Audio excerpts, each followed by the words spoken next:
We find a way, baby. Fever down. Bow, bow, bow. Man, I think it's the next step up mentality as far as players. Our shifts keep changing. Everybody doing a different role, and so I think we all got the mentality where you give and you sacrifice, and I think that's what y'all see. What the Indiana Fever just accomplished was nothing short of extraordinary.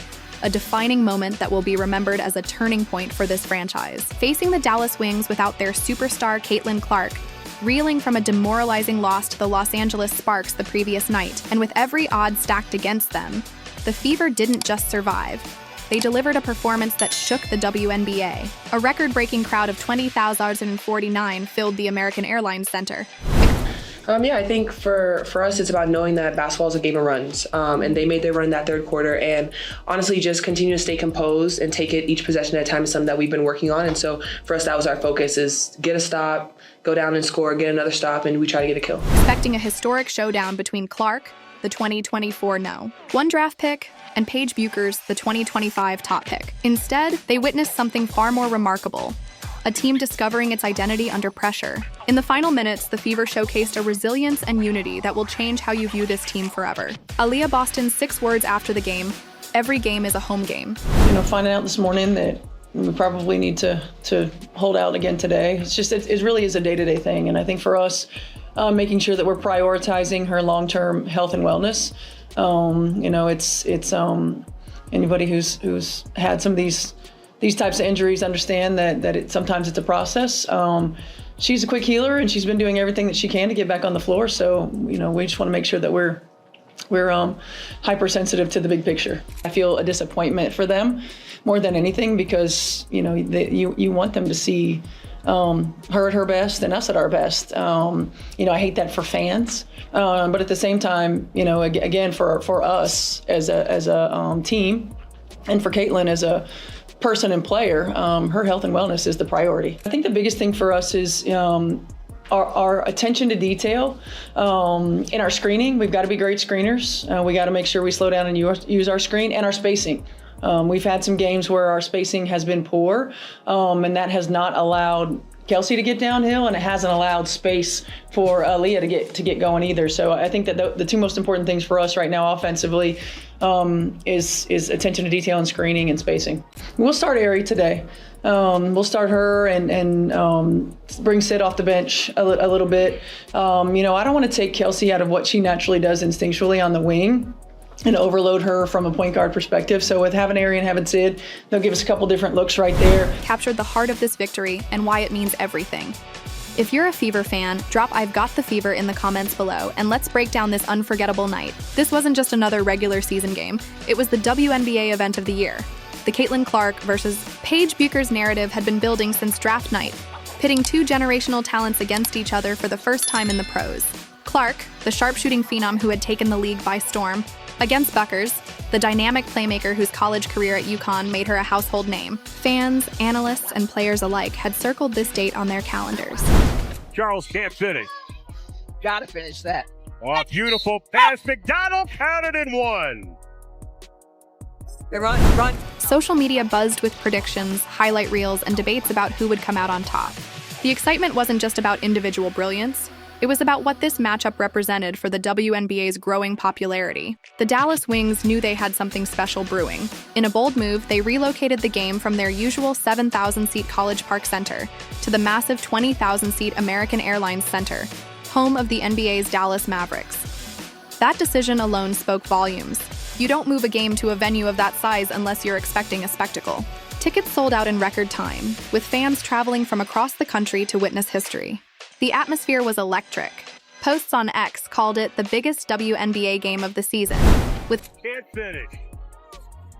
It's a big, you gotta lean in. You can't be falling away. McDonald has been outstanding. some predicting it could break Texas women's basketball attendance records. The stage was set for a night that would showcase the sport's skyrocketing growth and cultural impact.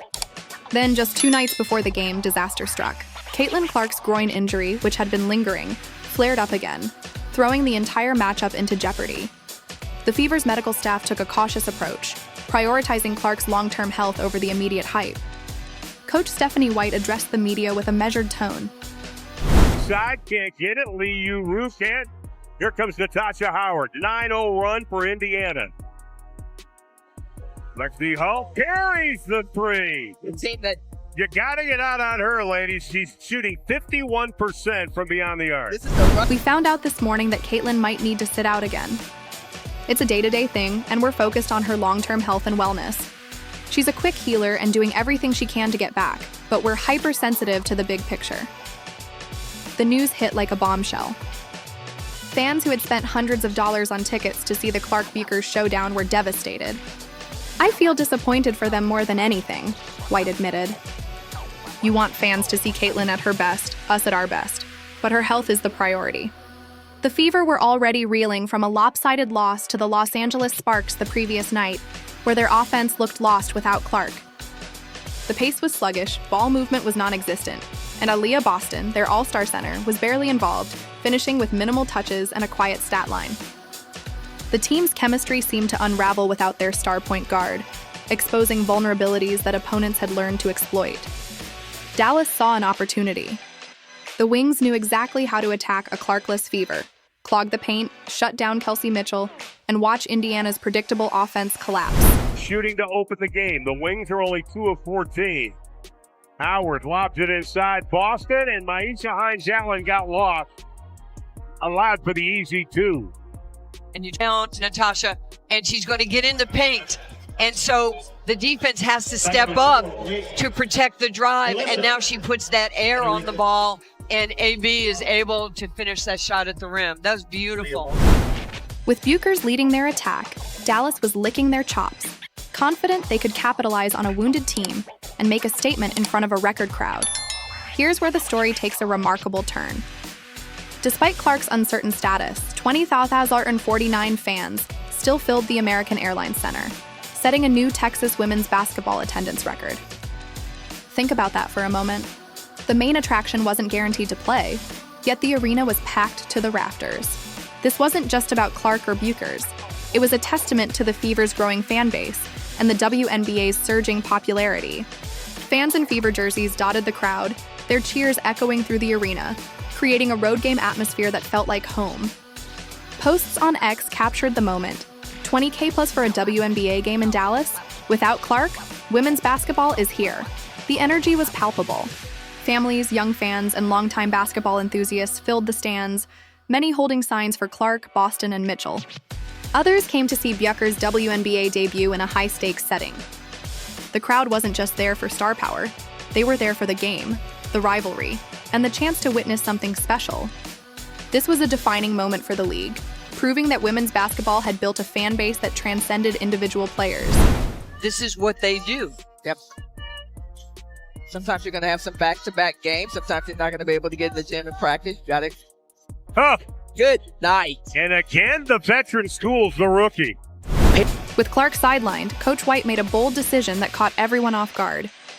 Instead of leaning on Kelsey Mitchell to run the point, she started Ari McDonald, a speedy guard who had been a role player all season. "We're starting Ari today and bringing Sid off the bench," White explained pregame. "I don't want to take Kelsey out of her natural role on the wing and overload her at point guard. Ari and Sid give us different looks to keep Dallas guessing." It was a risky move.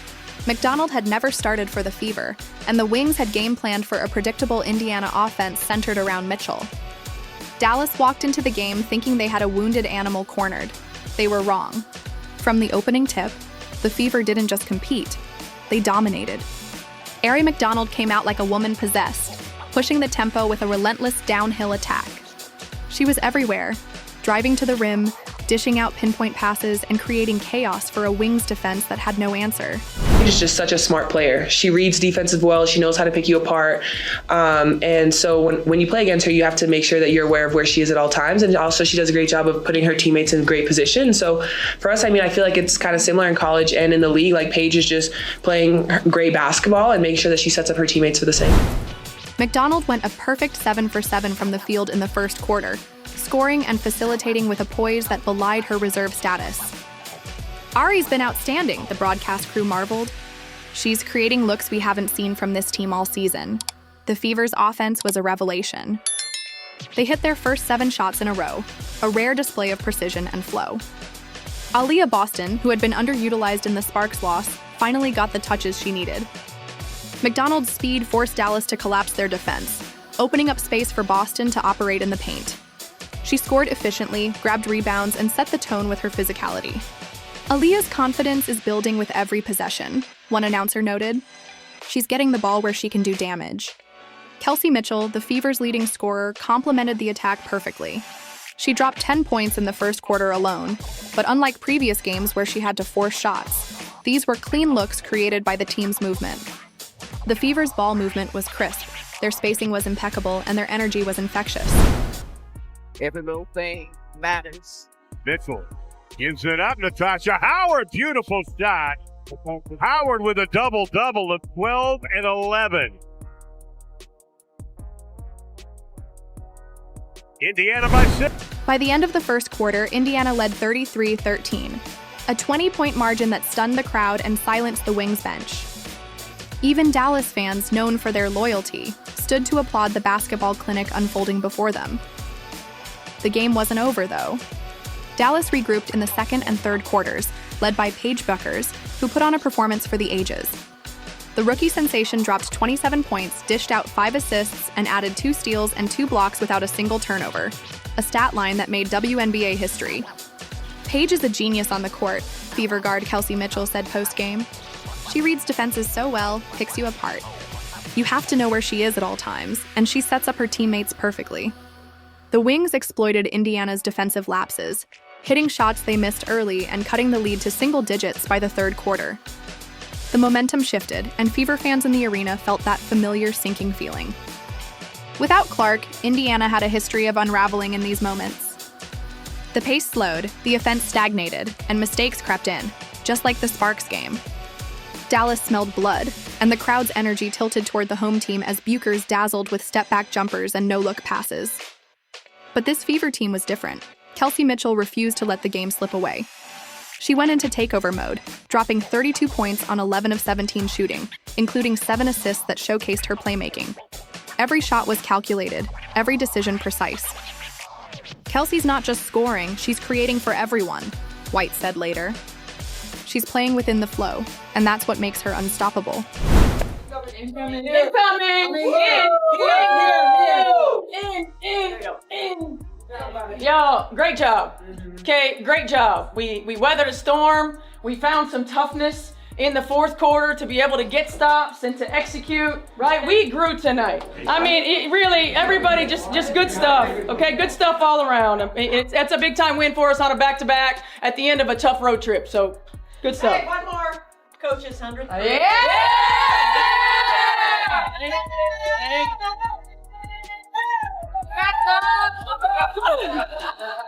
All right, let's go.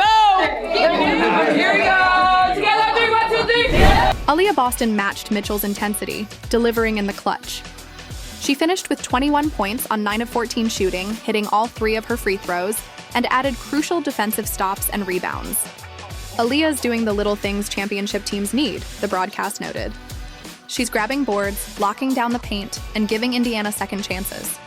In the fourth quarter, with the game on the line, Boston and Mitchell traded blows with Dallas like heavyweight fighters. The crowd was on its feet, roaring with every possession.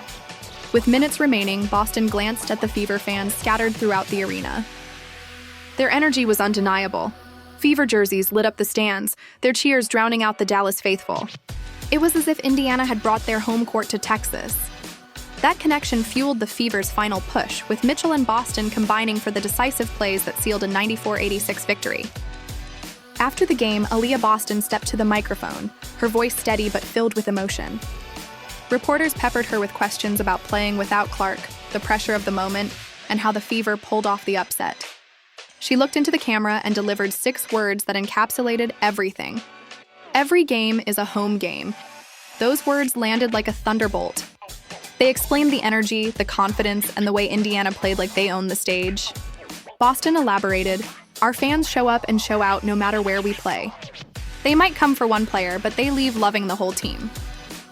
That's what's growing this league. People see the heart we play with. The crowd of 20,049, many wearing Fever jerseys, had created a home-like atmosphere, their cheers amplifying every big play. You see those jerseys everywhere, Boston continued. It's like we're never on the road. Kelsey Mitchell echoed the sentiment. Seeing Fever fans in the stands gives us a boost. It's like they're here for us. It makes it easier to get downhill, create shots, and play with confidence. It's a cycle. They energize us and we give them something to cheer for. The connection between the team and its fans was palpable, turning a road game into a celebration of shared belief. This win was about more than beating Dallas. It was about the Fever discovering their identity. Without Clark, they could have folded. Instead, they proved they're built for something special. Arie McDonald's emergence as a spark plug, Mitchell's leadership, and Boston's dominance showed a depth that makes Indiana dangerous. With an 8-8 record, they're now third in the Eastern Conference, just 2 games behind Atlanta and 4 behind New York.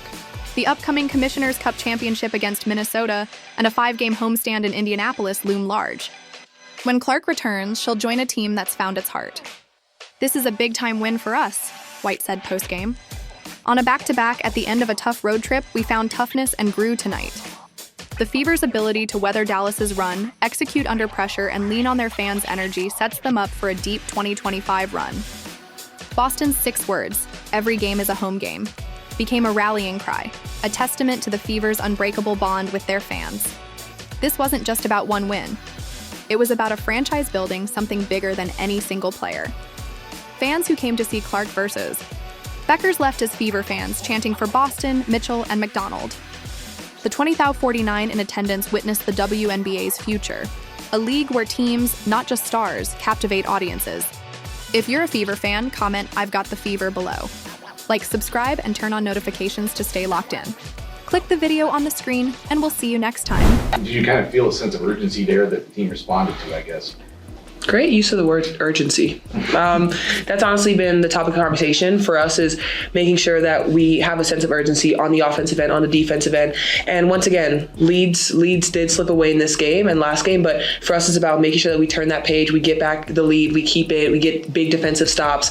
And you understand, once again, it's a game of runs, and you just have to make sure that you have the best one at the end.